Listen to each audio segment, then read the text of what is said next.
Guys আজকে game খেলতে ভালো লাগতেছিল না, তাই ভাবতেছিলাম যে গেম থেকে বের হয়ে যাব। আর ঠিক তখনই দেখি যে আমাকে দুরন্ত ভাই ইনভাইট করে। তো দুরন্ত ভাইয়ের ইনভাইট অ্যাকসেপ্ট করে তার গ্রুপে যাওয়ার পর, কি অবস্থা ভাই, কেমন আছেন? এই তো ভালো আছি মিয়া, কিন্তু পেরে আছি একটা ব্যাপার। কেন ভাই, আপনার আবার কি হয়েছে? আরে মিয়া খালি বারবার স্টার দিয়ে বলে উল্টা পাল্টা খেলে হাড্ডি করতেছে কি কম আর ভাই লন ধর আমি একটা ম্যাচ খেলি ভাই। ভাই এখন তো আমি গেম খেলবো না, আমার ভালো লাগতেছে না, আমি অফলাইন যাব। হ্যাঁ মিয়া মজা লন মিয়া, নর্মাল ম্যাচে মেয়ে উড়া দুরা মারে হাড্ডির কথা কইছি আপনি পাকতেছেন হ্যাঁ। ভাই আপনি তো ভালো করে জানেন যে আমি কেমন খেলি, কিন্তু মনে হইতেছে আপনি আমার অপমান করতেছেন। ভগবান কি এই যে সত্যি কথা এটা কইছি মিয়া, আইন পারলে খেলেন মিয়া, আইন পারলে আমার লগে আপনার লড় বুঝছেন নি ম্যাচের মধ্যে।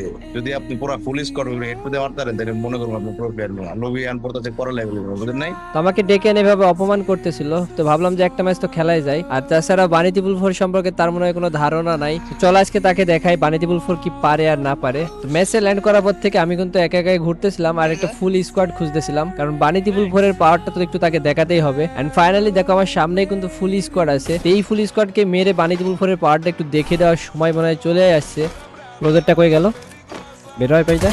এই তো রেড নাম্বার জয়েন্টার একটা আসতেছে, হেড আরেকটা, এটারে যদি হেডশট লাগে, আরে মিস হয়ে গেছে। সি ভাই ড্যামেজও দিচ্ছে, যারা রাইটার একটা আছে হেডশট।